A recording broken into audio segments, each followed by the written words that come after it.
I really appreciate you all coming today and taking your lunch time or time away from work to learn more about the foundational topic of housing. A couple of housekeeping issues. The bathrooms are just down the hall to the left here. We've got some snacks back there. If you haven't had a chance, please just stop if you want to get something and grab that. I want to thank Aligned Impact Muscatine, AIM, and I want to thank Muscatine Community College for both partnering with us to bring these two events to the community today. So I'm very appreciative of that as well. Some of you may remember last year we kicked off a Poverty to Possibility series with Donna Beagle. And Donna Beagle spoke and she talked about how the leading cause of homelessness is the lack of affordable housing. She talked about that impacts wellness, education, and professional attainment.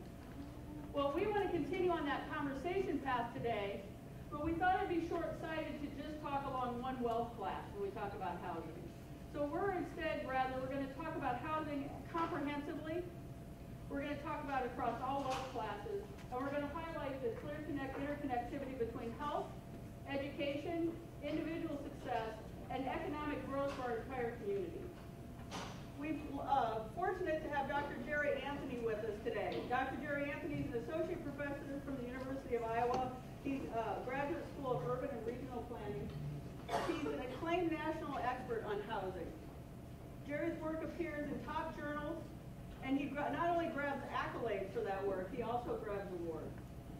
His research and speaking takes him around the nation as well as around the globe. So we're thrilled to have an expert of Jerry's caliber living and working in our backyard, and we're thrilled to have him here today. So please welcome Jerry.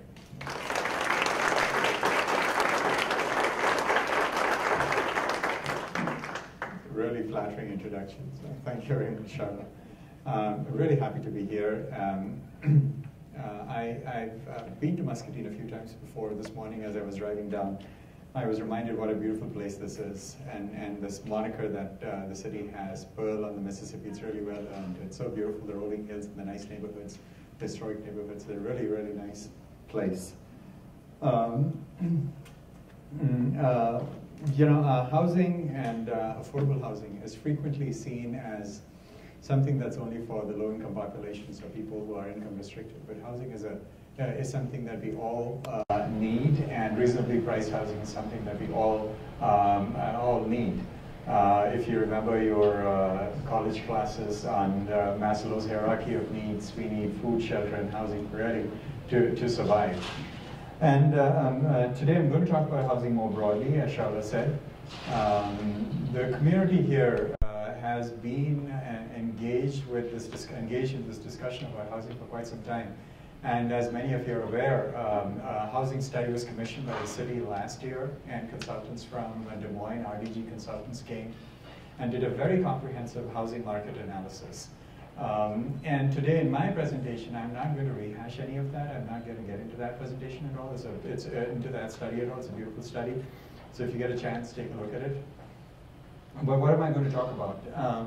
Muscatine is a great community. It has a stable population. Speaking with one of the community members a minute ago, Mark, he mentioned that Muscatine's population hasn't changed much in about 100 years. Which is, maybe some of you might think that's a bad thing, maybe it is, but it's also a good thing. There are many communities that were at 25,000 population 50 years ago and don't exist anymore. So I think it's got the stable population, it's got a fairly stable economic base, it's got fairly decent school and good amenities, but housing is in short supply. So the goal of this my comments are to make a case for improving the quality of life in Muscatine by improving the availability of decent, affordably priced, reasonably priced housing at all income levels, price points, and rent points. So this is the study that I mentioned. If you get a chance, it's available online. Take a look at that study. And I have no connections with this group that did it, RDG, except that some of my former students worked there. Well, I'm going to focus on three aspects of housing. Housing's role in local economic development, housing's role in school performance, and housing's role in health, individuals' health. So let me start with the role of housing in economic development. Availability of decent, reasonably priced housing is being increasingly recognized as an essential input in the production processes, in the production function of corporations and manufacturing entities. Companies look for availability of decent affordable housing when they try to locate a new branch, a new headquarters, because they know that if there is access to decent quality, reasonably priced ownership and rental housing, they would be able to get a labor pool, a broad labor pool with diverse sets of skills at all levels. Now, for that second point, I'd like to use two stories. One, as you know, Amazon is looking for a second headquarters. As they are trying to weigh in and trying to narrow down which place they're going to locate in, one of the top three factors that they're considering is access to reasonably priced housing for their employees. And not just their lowest paid employees, but also for their mid-level managers, senior managers, and high-level employees that they would be at this location. And for the reason why they're looking at this, I'm going to use another story. About 20 years ago, Hewlett-Packard was noticing something happening with their new recruits. Hewlett-Packard, storied company, created Silicon Valley, some might say, had a huge impact on the development of the computer industry in the US and the world, of the software industry in the US and the world, headquartered in Silicon Valley, California. They would go to these top-notch universities and recruit the best software engineers, the best computer scientists, and so on. And in the mid-1990s, they were offering them very good starter salaries, about $65,000 a year. So very good salaries back in the day, even today. And then they found that many of their employees, the employees that they had recruited, or fresh graduates that they had recruited, were turning down their offers to work with Hewlett-Packard and live in Silicon Valley, in the Bay Area, San Francisco Bay Area. Instead, they were going to work with a relatively new company then, Dell Computers, and live in the middle of nowhere in Texas. So they started looking at this issue, and as they examined the reasons for this, they realized that Dell Computers was offering the same salaries, same starting package for similar graduates, $65,000 a year. And new graduates with $65,000 a year in the mid-1990s could go to the middle of nowhere in Texas and buy a nice, large, 3-bedroom house with a 2-car garage. With $65,000 offered by Hewlett-Packard, a new engineer could go to Silicon Valley and perhaps buy a Matchbox. And so therefore, all these new engineers were making this decision to have a good quality life and achieve the American dream sooner than if they went to Silicon Valley. So HP started strategizing. They wanted to offer an attractive package to their new recruits, to their new employees, but they could not offer a higher salary package. The reason is, for most industry types, the salary package is set by national standards, and it's determined by the price of the product that they're selling. So an HP computer would be, a Dell computer would be selling for $1,000. An HP computer with similar specifications would have to sell for $1,000. Which means HP couldn't say, well, our computers are made by engineers in Silicon Valley, therefore we can sell it for $1,200 and offer our engineers higher salaries, right? So the price is set by the product, and therefore the salary of the employees is set in some ways by the product price. So to attract employees to Silicon Valley, they could not increase the price of the computers. If they did, they would lose market share. HP decided that this is a major issue and we must get the community in Silicon Valley involved. So they started a campaign for affordable housing in Silicon Valley. This campaign took many, many forms. They went to city councils in the Bay Area and said, here, housing is a big issue and the community should provide for housing. And so that was one sort of path that they took. And in response to their well-funded, concerted campaign, many communities in the Bay Area adopted a zoning policy called Inclusionary Zoning that requires developers to build a certain percentage of ownership and rental housing in all their developments that is accessible to a broad range of people at different income points. So that increases the supply of housing for a variety of people. By variety, I mean income. And then HP decided that that by itself was not enough. We need to bring in more money into the production of housing for low and moderate and even upper middle income populations. So they funded the creation of a nonprofit called the Napa Valley Housing Trust Fund. And this Housing Trust Fund, as a nonprofit, pools together money from lots of different places. And the money that they pool together leverages money. For every dollar in the Napa Valley Housing Trust Fund, it brings in $10 to $15 from other sources and makes it available to developers of for-profit housing to build housing for a wide range of people. And this is HP doing this. Housing is essential for economic development. And when you have sufficient housing for your managers, for your assistant managers, for your clerk in the mailroom, your economy grows. And companies have recognized that, and companies are moving forward with this. I live in Iowa City, and Iowa City housing costs are very high, and we know that lots of people working low-wage jobs live and commute from great distances. They commute 30, 40, 50 miles away. And I have met people who are living in Williamsburg or Watcher, Iowa, to the east of Iowa City. And some of them are single moms, and when they commute, they have, let's say they have 2 or 3 kids and their kids fall sick. They are at work, but they're really not there at work. They're thinking about their kid 20, 30 miles away, and they're wondering, is my son okay, my daughter okay? And if she takes a turn for the worse, the daughter takes a turn for the worse, the mom is running back to be with the daughter or the son. Access to reasonably priced housing has been documented to have a very significant impact. The absence of reasonably priced housing has a very significant impact on employee morale, on employee turnover, employee absenteeism, and therefore on worker productivity and employee productivity.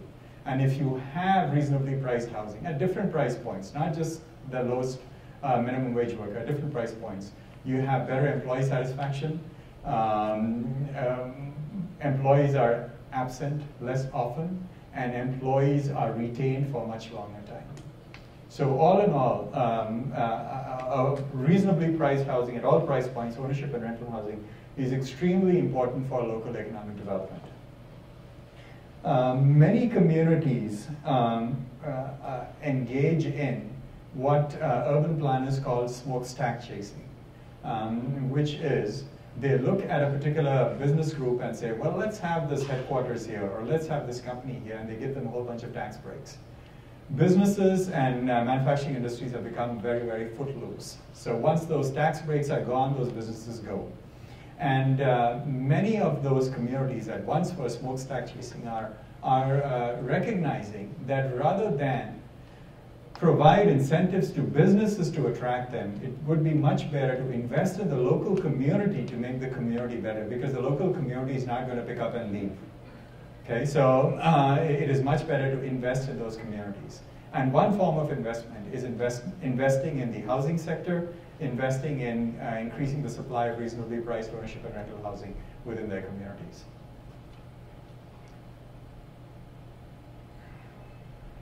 For individuals, reasonably priced ownership housing helps build equity.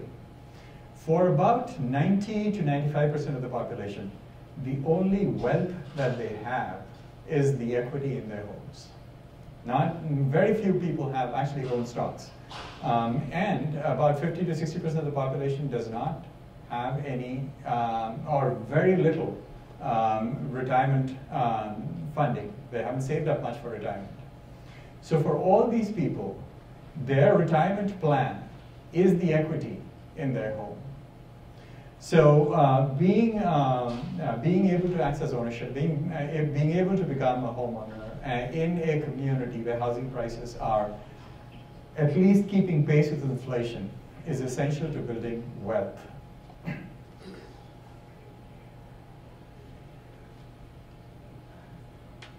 historically, in the US, and by historically, I guess I'm going back to prior to the 1970s, and in most other parts of the world, rental housing is how people get into the housing market. People, kids grow up, go to school, go to college, get a job, and then they find a place to rent. They seek out different kinds of communities, within communities, different kinds of neighborhoods, school districts, and after checking out a place for maybe a year, a couple of years, they then have the resources and perhaps are committed to transitioning to become homeowners.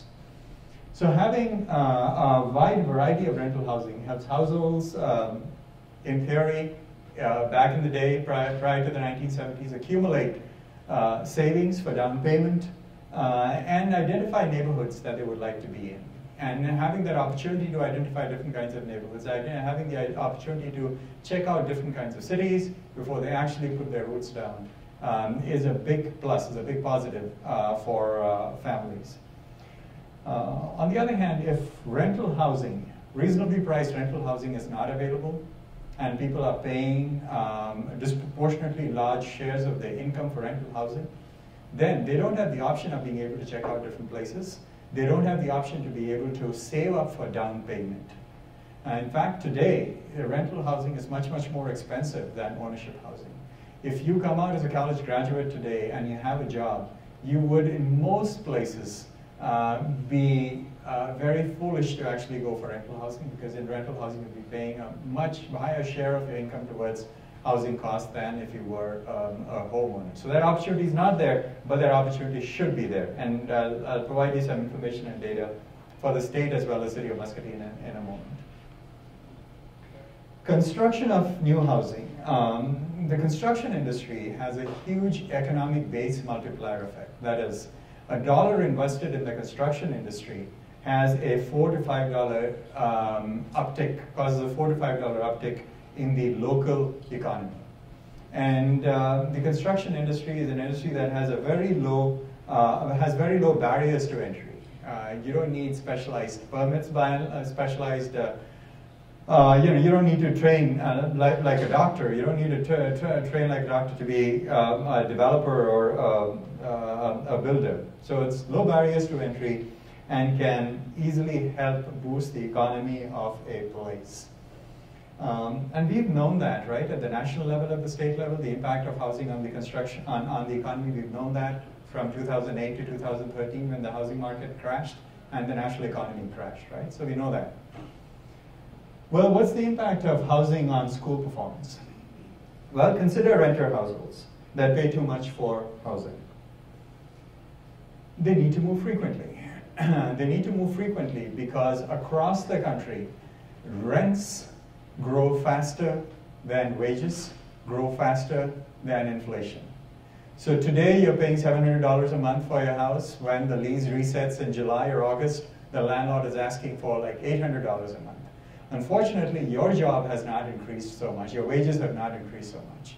So to be able to keep your budget under control, you cannot keep living in that same place and pay $800 a month when your salary has not gone up so much. You want to move, you have to move to a different apartment where the rent is still maybe $700 or $725, $750 a month.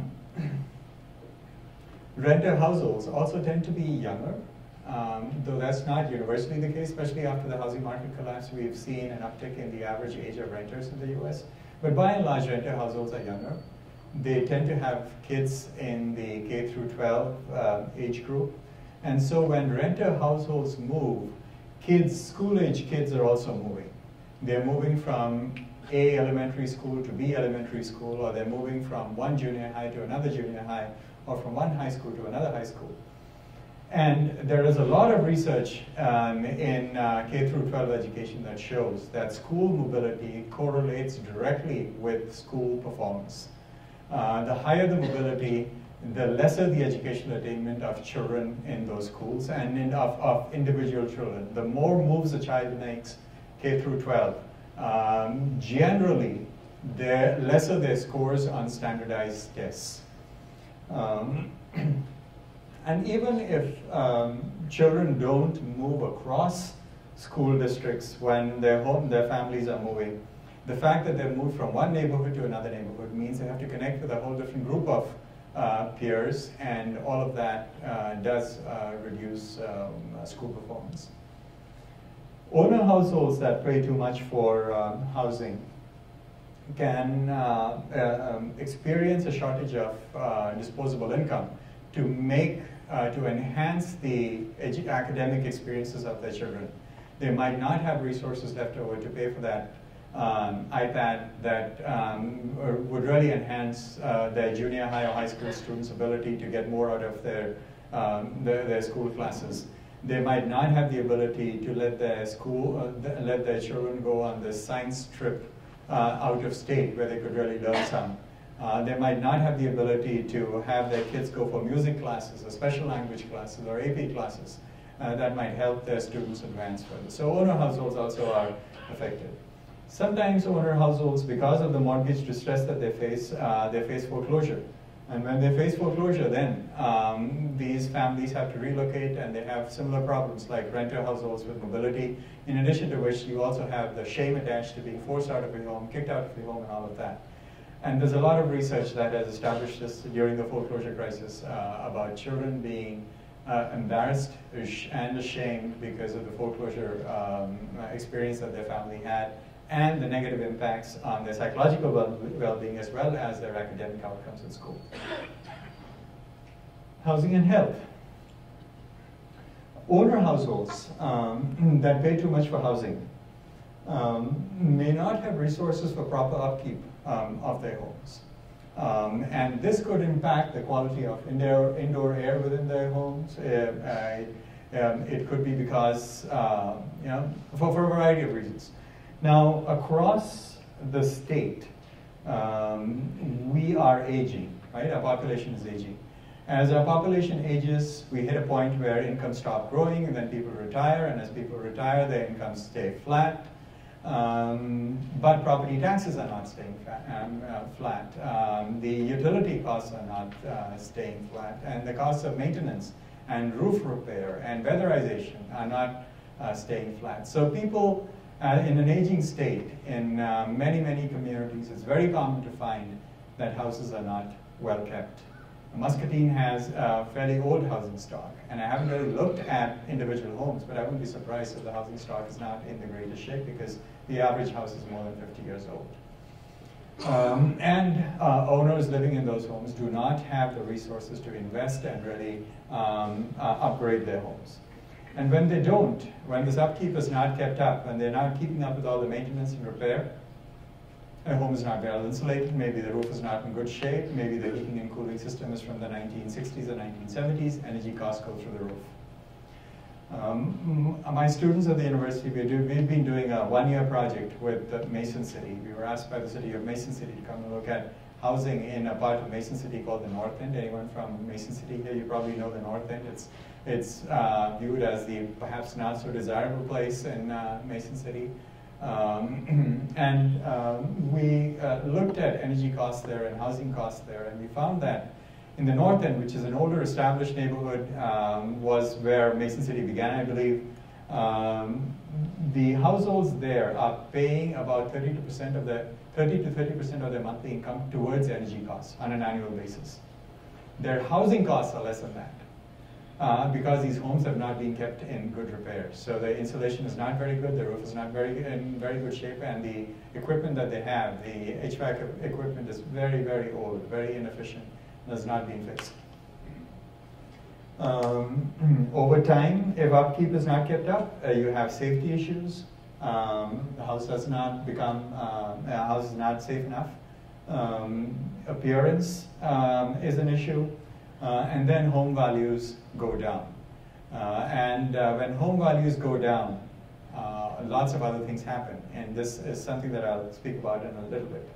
On the safety issue, another recent study that we did for the University of Iowa, looking into student housing. And at the University of Iowa, the cost of education have been going up for a while. And students have started really living outside the university campus, living not in dorms, but in private housing. Because living in private housing, they can reduce their housing costs a little bit. And many of the units that they live in off campus, they're not safe. They don't have basic things like locks. So the doors can't be locked, and they're living in them because, well, they get it at a cheaper price, and the landlords are happy giving it at the prices that they can without making even minor improvements like fixing locks to these places. So health gets compromised. Often families don't have enough disposable income left over after taking care of their energy costs and mortgage and property taxes to pay for their health expenses. Rental households that pay too much also would have similar problems. So before we get too far into this, I want to briefly talk about what is reasonable cost housing.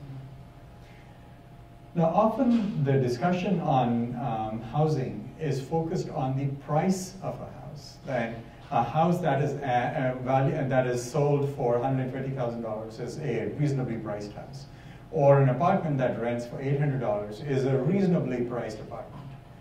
But really, is that the best way to look at what is reasonably priced? People who study housing issues, housing policymakers, housing researchers, housing program managers, generally don't look at housing prices when they're discussing access to reasonably priced housing. They look at the proportion of a person's income that a person has to spend to be able to live in decent quality housing. And this proportion that was first sort of arrived at in the 1960s during the Johnson administration is 30%. Lots and lots of research has shown that when families spend more than 30% of their income on housing, they are cutting back on other essential quality of life expenditures. They're cutting back on healthcare expenses, they're probably cutting back on educational expenses. 2 years ago, the MacArthur Foundation from Chicago did a national study. They surveyed a whole bunch of people and asked them about their housing expenses. And they also got a whole bunch of people in the survey responses who were spending more than 30%. And they went back to them and asked them, you're spending more than 30%. Are you pinching in other places? Are you cutting back on other places? And they got a whole range of things on which people who are spending more than 30% were cutting back on, including on food expenses. So they're cutting back on eating so they can put a roof over their heads. So so this 30% standard has endured for a very, very long time. For owners, the numerator of this equation, it includes the mortgage and interest payment that they make every month. It includes the property tax bill, the monthly the prorated share of the monthly annual taxes, property taxes, utility payments, and home insurance costs. So all of that is deemed as the housing cost divided by gross before tax income.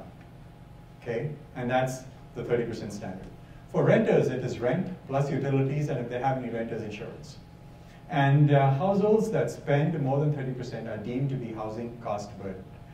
There are some households in some markets that can't get a house even if they spend more than 30%, and sometimes they have to spend more than 50%.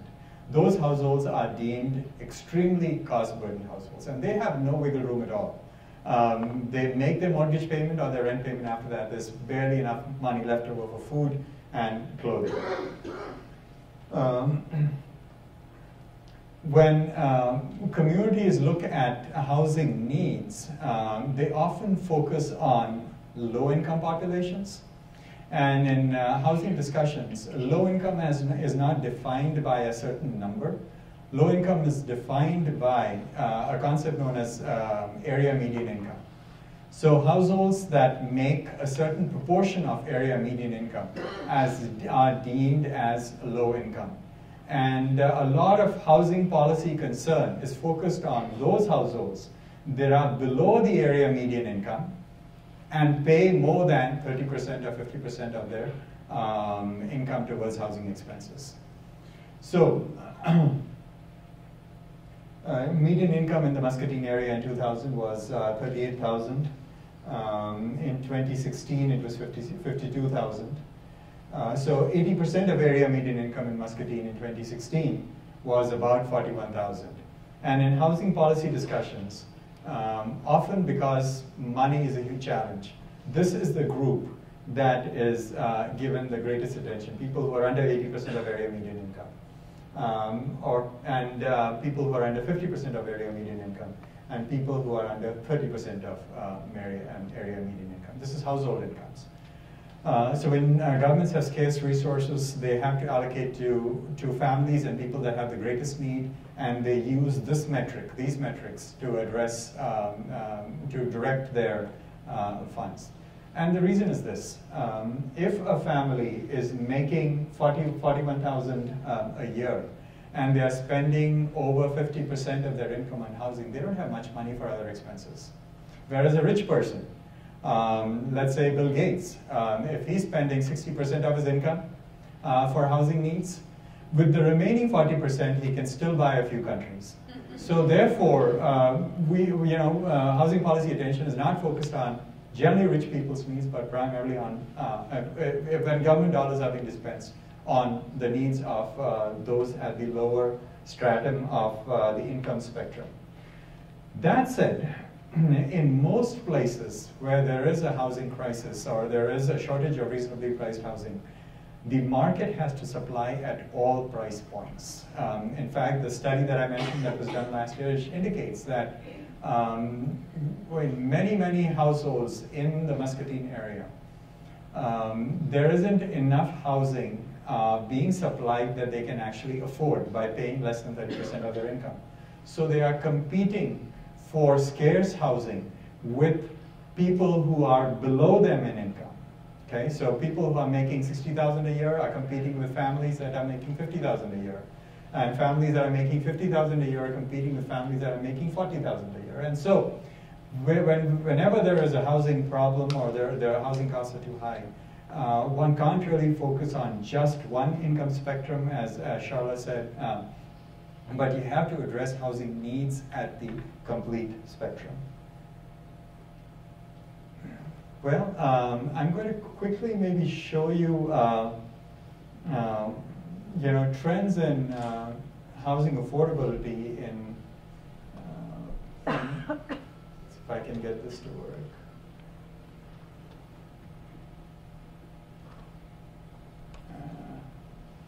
Well, let's see.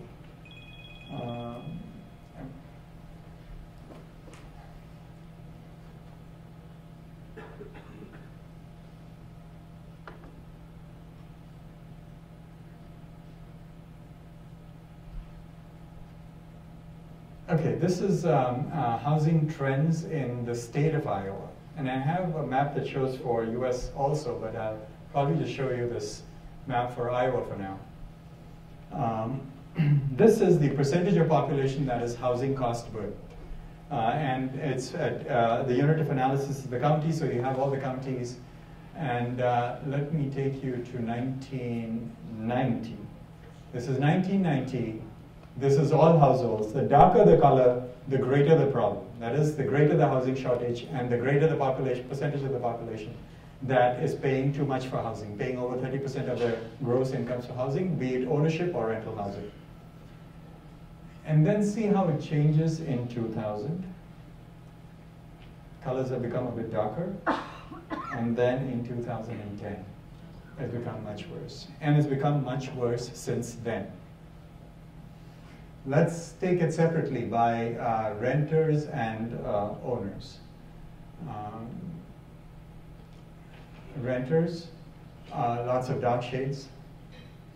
In 1990, 2000, things became a bit better for renters. 2010, it's become much worse. Homeowners,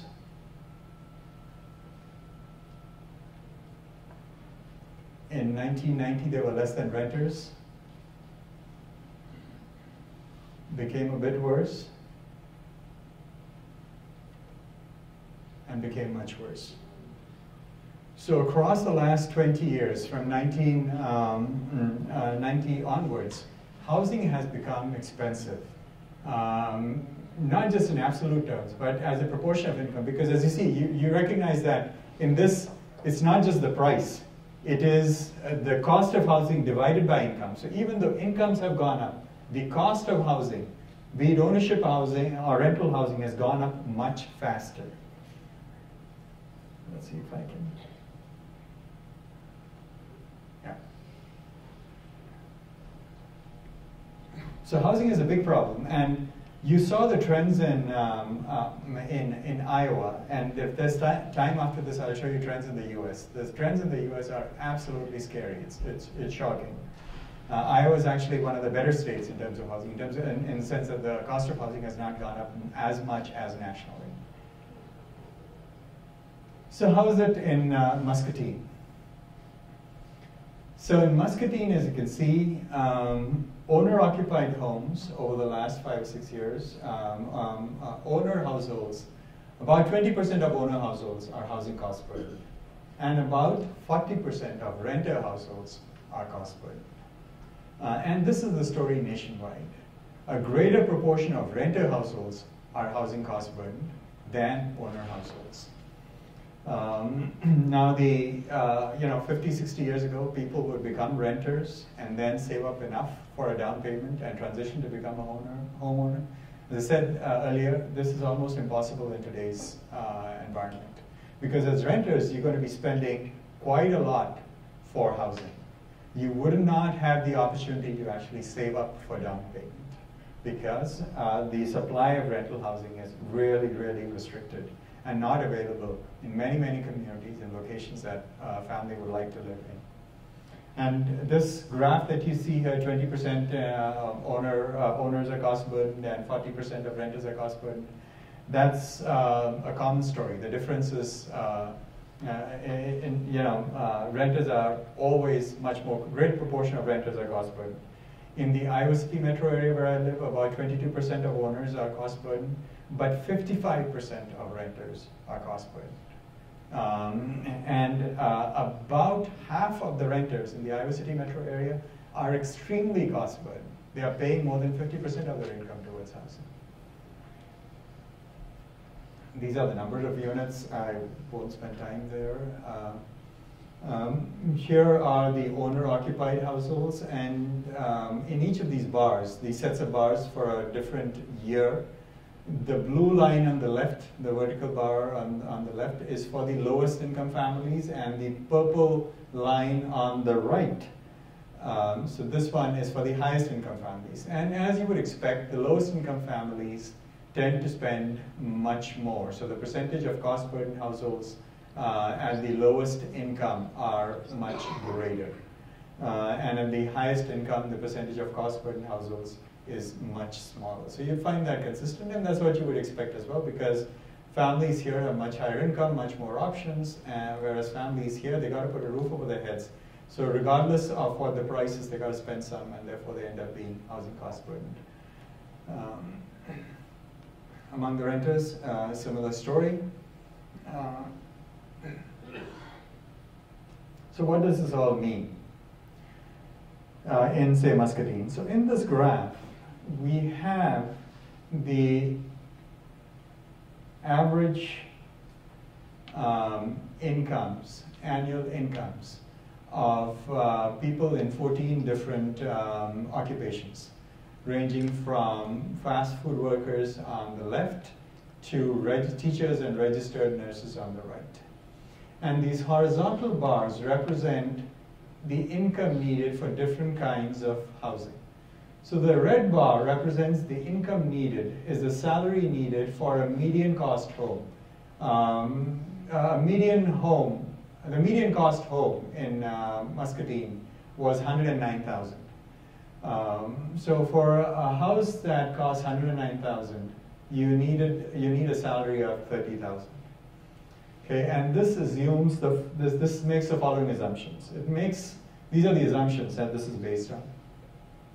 That this person buying this home would be able to make a 20% down payment, that they would get a 4.5 interest rate loan, they would be spending just 15% of their monthly housing costs for utilities, and insurance costs, the reasonable insurance costs are also applied in making this calculation.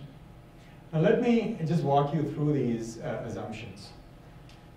This is assuming that, first assumption is that there's a 20% down payment. Now I just showed you this chart where renters are so cost burdened. If the average person coming out of college is going to be a renter for some time, would they be able to save up enough to have 20% down payment? Most people would not have that 20% down payment. And in fact, because of rising tuition, most people coming out or entering the labor force now have lots of student debt to deal with. So not only do they not have cash, they are hugely indebted. So this 20% is a fairy tale assumption. Most people don't have that today. Second, 4.5 interest rate. To have 4.5 interest rate, you need to have a very good credit score. You need a very strong FICO score. 15 years ago, before the housing market collapsed, if you had a FICO score of 600 on the 850 scale, you could get the lowest rate, prime rate. Today, for a variety of reasons, you need about 720 or 740 to actually get the lowest rate. And these rates, as you've seen, are going up. And as these rates go up, so will these the income levels needed to afford these.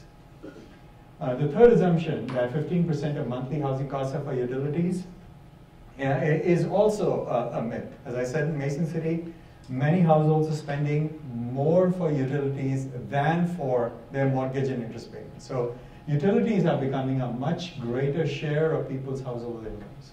But nonetheless, these assumptions are commonly used in housing policy analysis to look at the affordability of housing or the pricing of housing for different occupations. So we've used these, but recognize that they are, in some ways, the ideal case situations. Today it's almost impossible to have this happen. So you have in this, fast food workers, landscapers, bank tellers. Bank tellers cannot afford the average home. School teachers can, if they can make these 20% down payment, the 4.5% interest rate, 15% of monthly costs. And this $109,000 home is probably a 50-year-old home, ranch home, maybe has one bedroom, probably has not been kept up and maintained well. And a teacher might not necessarily want to live, a police officer might not necessarily want to live in that home. They might want to live in a home that is, let's say, a $200,000 home. If they want to live in a $200,000 home, even if they meet all these assumptions, even if they can make a 20% down payment, unfortunately, they cannot. They just cannot afford that home. And if you factor in the down payment and you assume that you can't have that down payment, then the income needed goes up. So this is 3% down payment, only 3% down payment. The income needed to afford all these homes, the median home of 109, the $200,000 home, all of those goes up, and fewer families and fewer households are able to afford them. What about renters? Here again we have about 14 hourly wage occupations, or 14 occupations, and we have the hourly wages. Now many of these teachers, registered nurses are not paid hourly wages, but we put in their hourly wage equivalent.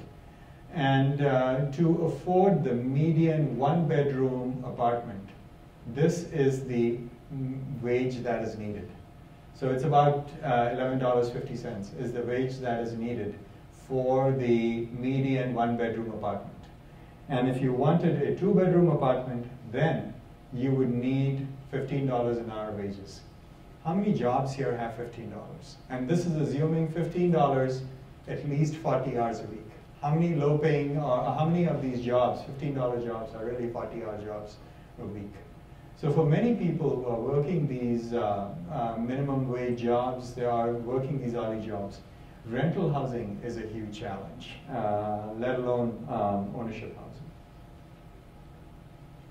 How does Muscatine compare on housing affordability with other communities? And as you can see in this chart, Muscatine is about the same as other communities.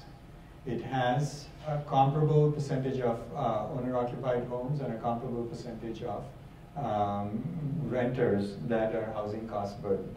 So it's not doing much worse than other places that are comparable in the area, but it's not doing much better. But Muscatine has got unique advantages. Muscatine has this wonderful location, amenities, has a strong economic base, though it has eroded in the past 2 or 3 decades. It is still much stronger than the economic base of many other comparison places. So the key problems in Muscatine are, we have a very low supply of housing units. There's not much new housing being produced, regardless of income level. So this is not housing for low-income population. There's not much housing for a family that is making $75,000. There's not much new housing that's been produced. Second is the aging housing stock. Aging housing stock, especially when it's not well maintained, has a very price deflationary effect on the entire block. Also, it has a depressing effect on the housing market. Let's say on a particular block, all the housing is very, very old, and this housing is the average house in the block, and all the homes are close to average are, let's say, 120,000.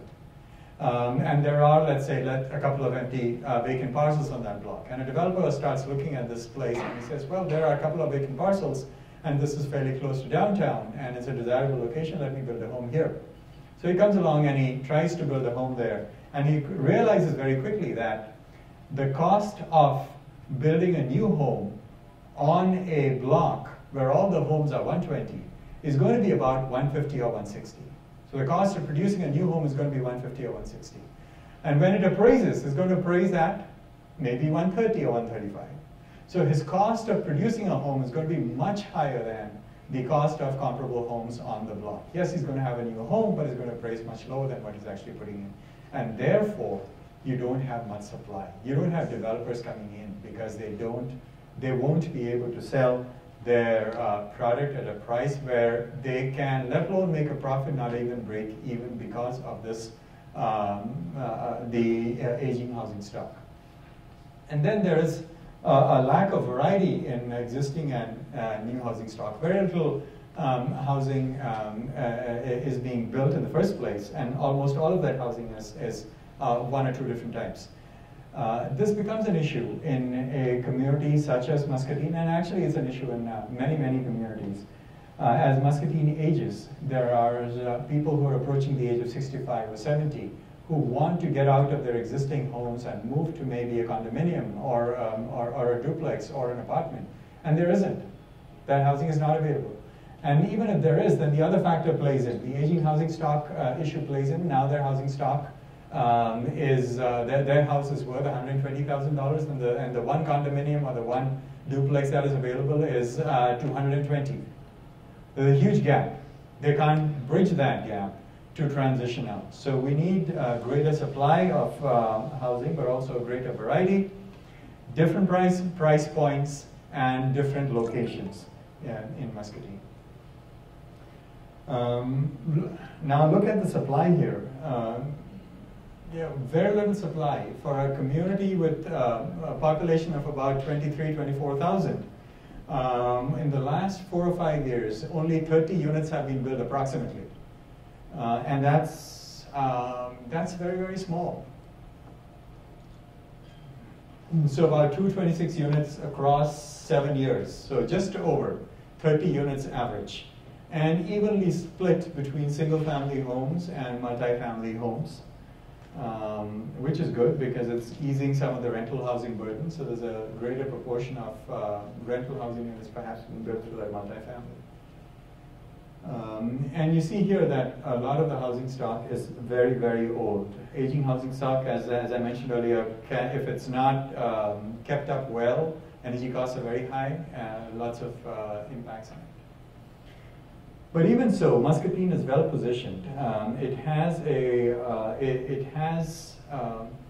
large number of people who are living and working in Muscatine. And this is an ideal situation when people can work and live within the same community. They don't have long commutes.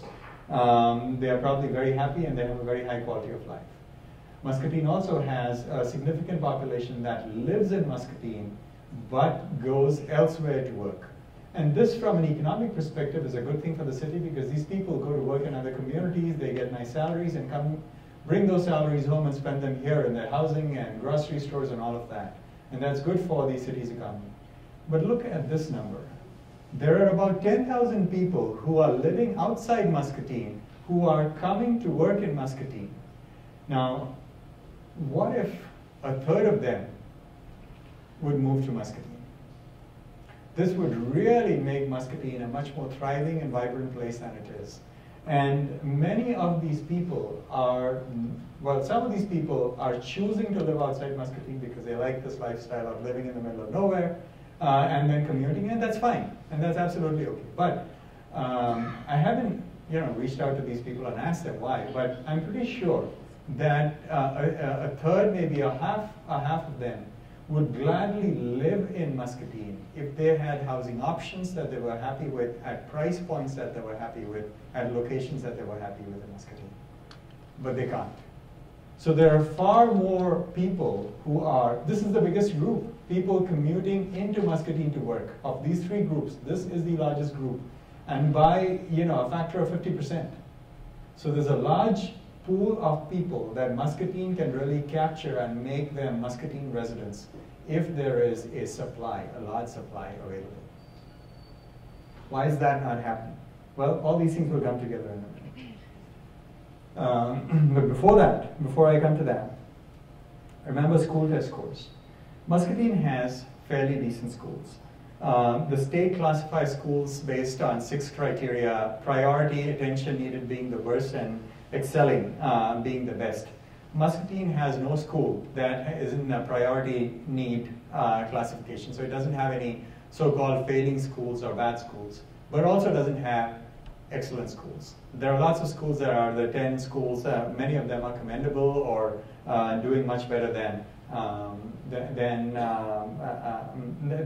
statewide. But nonetheless, you can see the scores here, school scores. This is reading proficiency and math proficiency at grade levels. This is for Muscatine schools, and this is for state. And this minus sign indicates that almost all levels, Muscatine students are lagging behind the state. Not by much, but definitely lagging. And this lag is of recent vintage. Look at ACT scores of Muscatine schools, Muscatine school students. Statewide score, the last 5 or 6 years is 21.7. Muscatine used to be at or above, and it's dropping. Now, I'm not suggesting that all of this is because of housing, but I'm pretty certain some of it is. Okay? There's national research from many, many communities that indicates that as housing costs go up, school performance goes down. So this is something that is worth researching, greater research in this area to establish that. But definitely the cost of housing has an impact and has a negative impact, and these scores are going down. So as scores go down,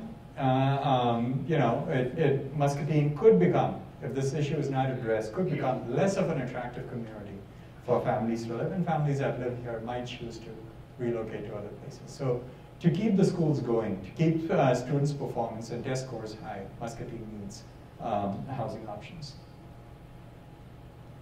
So how do we increase the supply of housing? And so the current supply is 30 per year, 30 units per year. The housing study that RDG did last year says housing supply should increase to about 60. I think 60 is a low number. It should be much more than 60 because a large number of people are housing cost burdened. So if you increase the supply beyond 60, beyond maybe even 100 a year for the next 5 or 6 years, you would start making a dent on house prices. You would start making a dent on rents. And perhaps there should be a greater supply of rental housing at different price points, and a greater supply of ownership housing catering to seniors or people who are retiring and looking to transition. So 60 per year is what RDG identified, and I would say maybe 100 per year should be the goal. How can that happen? Whenever there's discussion about housing and increasing the supply of housing, the default option is increasing spending by the public sector, by the federal government, by the state government, and the local government on housing. Well, as we all know, the amount of money allocated for housing by the federal government has been shrinking since 1982 for about 35 years or so, 35, 36 years or so. Regardless of which party is in power, regardless of who has the White House, the amount of money allocated for housing has been shrinking, and I don't think it's going to change anytime in the near future.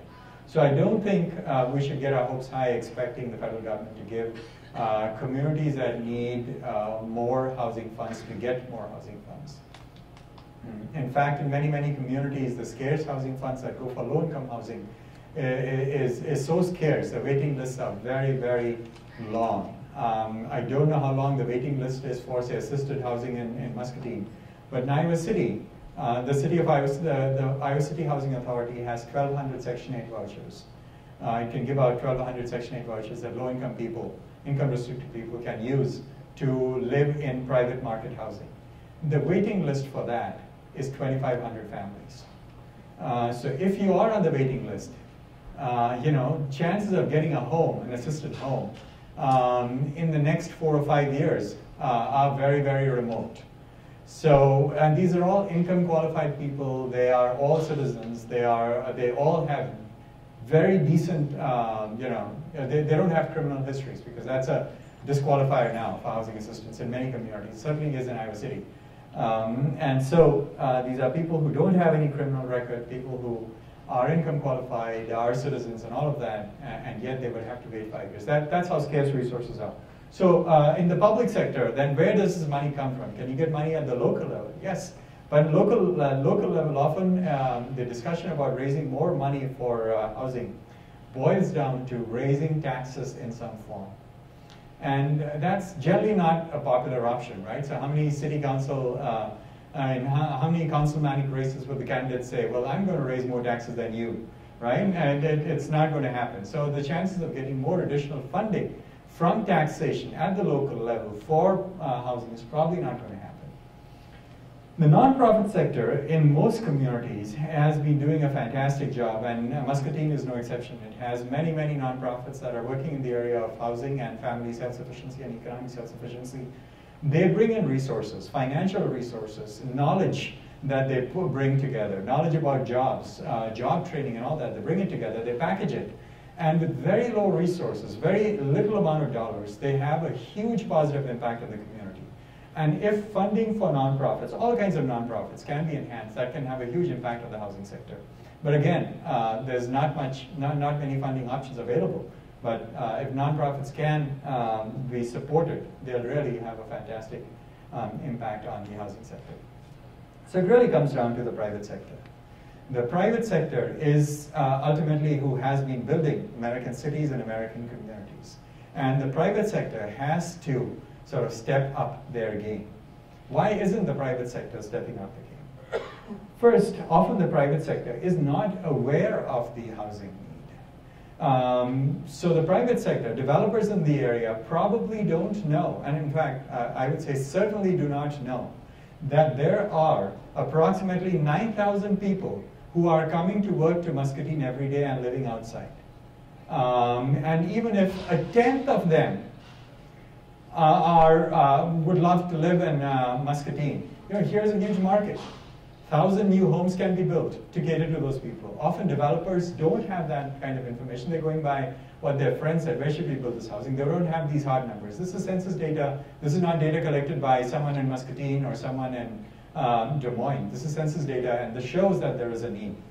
So there is a big need for informing people about the housing need and having conversations like this, conversations about the housing need in Rotary Club meetings, in Kiwanis Club meetings, after Sunday school in churches, so that private developers can understand that there is this housing need and here is a huge market opportunity. So the study that was put out by RDG, that study should be discussed in such meetings, and that study, the city has put it out on the website, so it's easily available, anyone can see it, and clearly establishes the housing need. And this table, or that chart that I showed you about people coming in and outside, moving out and working outside, that also I think is there in that study. The second is when the private sector does feel the need and wants to do something, enabling the private sector to do its job. Many communities, and I'm not saying that Muscatine is one such community, many communities There's a lot of regulation through the zoning code, all through building bylaws, that prevent developers from developing housing at different price points. Like I said, I haven't looked at the Muscatine code, so I don't really know, but many communities have such guidelines in place. And when the housing need is great like this, communities would be wise to look at their zoning code, to look at their housing code, and look at ways in which some of these barriers could be removed without compromising quality of life or the quality of the buildings that can be built. And once that is done, housing can be spurred on. For example, in many communities, they say a multifamily housing should be should not be more than, let's say, 8 dwelling units per acre. Well, if the cost of land is $20,000 per acre, 8 dwelling units per acre, that's about $2,500 per unit, our cost of land. If you can change the zoning from 8 dwelling units per acre to, let's say, 16 dwelling units per acre, you're halving the cost of land. You're cutting that in half, and therefore housing would become a bit cheaper. So there are things that can be done. Second is incentivizing, giving them some financial sort of incentive to start increasing production. And this is needed in markets like Muscatine and many, many small towns in Iowa, where developers are seeking some kind of incentive. And many communities have responded by creating something called tax increment financing. And tax increment financing provides some tax benefits to developers for building certain kind of housing, but they generally accrue after the house is built and it has been occupied. And my students and I have been doing work in many small communities. We've recently done, 2 years ago we did a housing study for Fairfield. Last year we did a housing study for Bloomfield. Just now we're finishing up a housing study for Mason City. And they are much more involved projects. This is just coming in and talking, so I really don't know much about the context here, other than what is available. But we haven't spent much time in the community. Whereas in those studies we spent 6 months, a year in those communities. And what we found there was this, the biggest impediment for developers coming in is, other than knowledge, is developers don't want to commit money for housing up front. They don't want to build spec housing, and speculation housing, because they don't know if the house will sell. And they, even if you give them the information, they want that risk of spec development not selling taken out. And in Fairfield, working with the Fairfield Economic Development Authority, we came up with a solution, giving money up front to developers, and that seems to be working, and we'll talk about it in just a minute.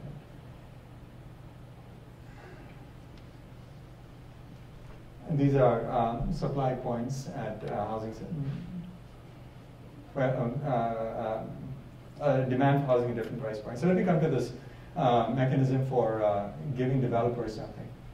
So as I said earlier, on a block, the block might have, all the housing might be at 120,000. And the developer is trying to come in and build a new house, 3-bedroom, 2-bath, 1,600 to 2,000 square feet, with an attached garage.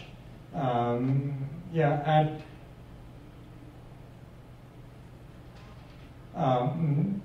that would cost about, say, the structure itself, about 150. Land cost is, let's say, 10,000. So it will cost about 160 to build. And the price of the existing home, of the existing homes in the block, is 120.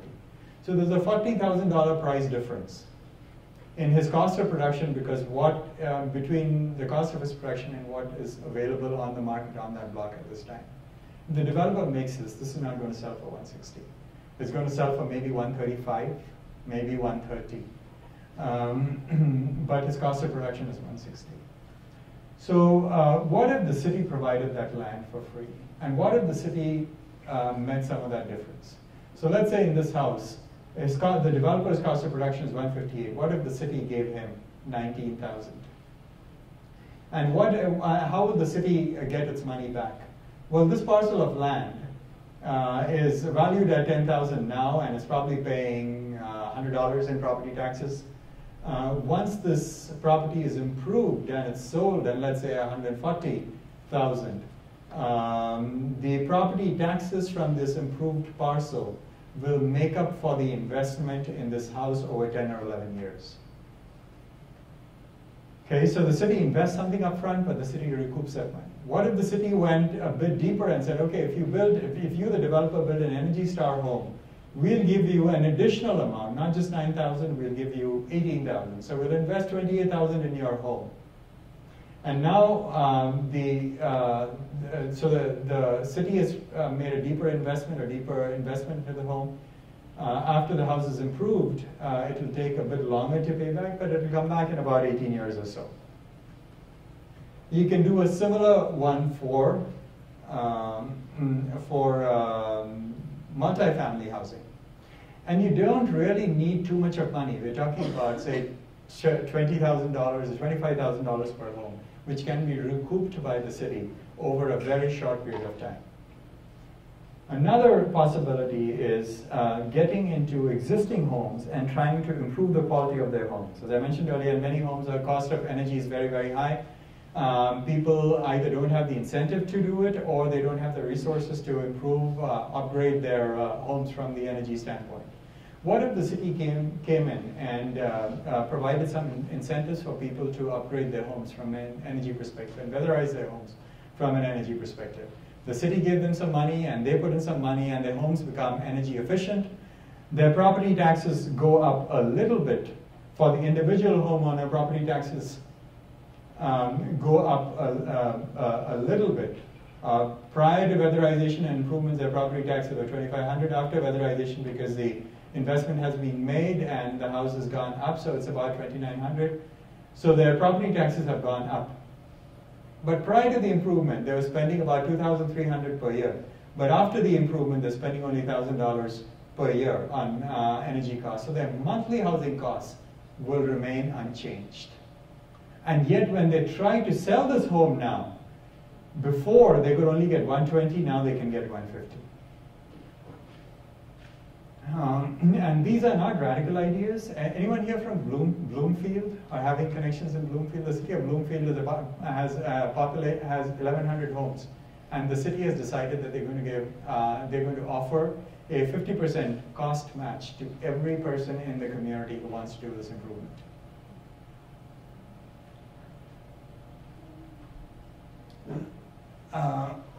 And then there are ways to maintain the current rental housing stock, inspections, and all of that. But where will all this funding come from? As I mentioned earlier, federal funding is probably scarce. State funding is probably scarce as well, and local funding through taxes is probably not possible. But many, many communities have bonding capacity, and Muscatine is one of those communities that has fairly decent bonding capacity. It can issue bonds to the tune of about $45 million. Right now, it's got bonds issued to the tune of $37.5 million. So it's got bonding capacity of about $8 million. What if the city of Muscatine were to say, well, we're going to take about $1 million of our bond capacity, create a fund to improve housing and to stimulate growth in this community. If you take that $1 million and you give $25,000 to a few developers, at $25,000, you can probably get 40 homes done. You can incentivize 40 homes. And when those homes are sold, and the property tax revenues start coming in after after a few years, that money would be recouped. So it's not like money that is spent and will never come back. This is a seed fund from the current bonding capacity that can spur a lot of growth in this community. And the objective of the spurring through investment is not to be the supplier, that all the supply would be city subsidized or city helped, but that this would create a snowball effect. And this is what happens generally in development. You have 4 developers build a home each, and then 4 more developers come in and they build 2 homes each, and then 4 more developers come in and they build 3 or 4 more homes, and 4 more homes, and soon you have a pretty healthy supply going on. And maybe 10 or 12 years down the line, the city could say, well, the market is healthy, supplying enough units at different price points, ownership and rental at different locations. We can shut down this subsidy or upfront cost program. Well, I think I have gone on and on. I will just I'll just keep quiet now. So if there are any questions or clarification, I'd be happy to. I got a question for you. You mentioned about all the problems in Muscatine in the housing. Yeah. Okay. What would be, let's suppose that, how can we fix that problem, the housing? The quality of housing? Yes. Yeah. Because everybody out here is going to try and take, some people really do need it, and some people want to take advantage of low Section 8, what MCSA has to offer. Yeah. What if instead of saying, you got all these landlords, with all these old houses, with windows that are leaking the hot air in the winter, and the cold air is leaking in the summer. What if they say, you know what, we're not going to pay $700 for this house that is just costing us, you said yourself, one of the main problems is utilities. They say, look, we're not going to pay the $700, we'll pay you $500, but we'll pay you the $700 once you put some blowing insulation in the walls. You fix these windows that are like 100 years old and leaking out the air. You said yourself, utilities is one of the main problems. Right. Now, what if Section that said, you know what, when the city inspector comes in and checks the house, okay, knocks on the wall, hey, there's no insulation here. There's ways to put in some blowing insulation in here, and we're gonna have weatherize this wall. You say yourself, 5-star, whatever. What if instead of there's a landlord, he's always gonna be like, give me my money. Hey, give me my money. And all these landlords, they're taking advantage of the system. They got all these 100-year-old houses. They're putting it in Section 8 because why? That's secure money. That money's there. What if the community say, hey, we're not going to do that no more. We want you to help us out, help the people. Because as long as the Section 8 and everybody's fixing out the money, they're going to be there collecting it. But what about the people in there? They're always going to be paying the $300 a month for the bill. They're always going to be struggling for the food. What if instead of saying the house is a problem, why don't we try instead of making more houses and this and that, let's fix the ones that we have, save up that money, and then when we have that money, okay, now let's bring in all these developers that you said yourself, let's bring in the developers to build houses. How about we go about it that way? Instead of saying, hey, money sometimes is not going to solve the problem. Sometimes you got to solve the problem to solve the problem. How about looking at it that way? Yes, that's an excellent point. And you are right to pick up on that a big chunk of housing expenses is utilities. Not just that, the landlords are taking advantage of the community. Like Section 8, how many of these houses are over 100 years old that are not maintained? Like I said earlier, the windows are a big problem. Insulation, there's walls are hollow. One's making the money is Muscatine Power and Water. And while we got $38 million to spend on people to help them live better, but if the place is always going to be garbage, you can't fix garbage unless you invest in it. So how about so in terms of so this is a problem if landlords not being responsive, right? Not maintaining. Now, in terms of Section 8, Section 8 is just a very small sliver of the rental housing market. So yes, the Housing Authority pays attention to the quality of homes that are in the Section 8 program, but the bigger rental market is outside the Section 8 program, right? Many private, I believe the Section 8 units are only about 330 or 340 Section 8 units. But there are about 4,000 or 5,000 rental units. So the Section 8 program is a very small program, and it's a fairly well-regulated program. But the vast majority, as you point out, is a non-Section 8 program, and what do we do about landlords in those places? Now, what many communities have is a very strong rental housing inspection regime. So if you are a landlord, and if you have a house that is to be rented, that house has to have a rental permit. And if you do not pass that rental housing, if you do not have a rental permit, then you can't rent the house legally. Now, I don't know how strong the rental housing permit regime in Muscatine is, but the rental housing regime in Iowa City is fairly stringent, and yet there are landlords that can get away without having locks on their homes. Because what they're looking for is insulation, they're looking for doors, they're looking for sprinklers and all of that. So if you have a good inspection regime, and in fact, one of the recommendations there on one of the slides is to have a very strong inspection regime. This will force landlords to improve the quality of their homes before they give it out for rent.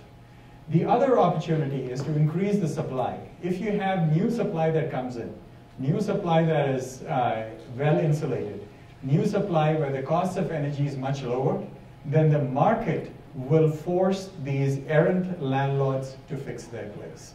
But thank you very much for bringing up that point. That's a fantastic point. Others?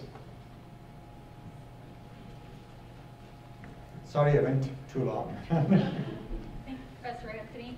I'm Judge Royal Goodwin. I'm the housing administrator for the city of Muscatine, and I want to thank Jerry again for coming in and talking to us this afternoon as well as this morning, to NCC and CSA and AIM for sponsoring the event and putting it all together. I just want to reiterate that what he said, you know, the healthy housing market is important. We do have to look at both the quality of the housing that's existing, but part of the problem is we don't have any new housing to open up opportunities. If you start taking units offline, the housing market gets tighter, and it is an economic issue, both on the front end and the back end. Housing is a supply and demand issue, just like any other commodity. And so if we don't have other houses, people have to live somewhere. He showed you a slide about how people at the very lowest incomes are paying the most percentage-wise, because that's the nature of the beast. I have to have a place to live. It's the foundation of my life. I can't do the other daily functions if I don't have a home. So we do, as the city, as a housing authority, look at ways to improve the quality of housing. We do have a rental program, rental inspection program. However, it is, the houses exist and they meet code when they're built. If they don't do any rehab, I can't force them to do anything else. And I say we in the grand scheme of the city, not just me. But there are limits to what you can force on them. And what we tell renters is make sound decisions. If you're going in someplace that you get to choose, we don't tell you we're providing you a voucher, go live in this place. We tell you you have a voucher and it has to pass the inspection and it has to meet a minimum requirement. But I don't dictate where you go live. But that being said, as a whole, the housing market has to be healthy for the community to thrive. We have to have a healthy housing market, to have healthy residents, to have a healthy school district where the students are able to perform, as well as for the economy to thrive and grow. If we have, like he said, if we got 10% of those 9,000 people that come to town, we have 900 more families shopping in our businesses, going to Hy-Vee and Fairway and all, then the economic stress. And it does stretch out the tax base. You don't have to have tax increases to make the same amount of money to pay for the city services everybody wants and needs. And so with that, I'd like to say thank you again. Thank you for staying over. And welcome to Housing Policy 101. So thank you, Professor Anthony.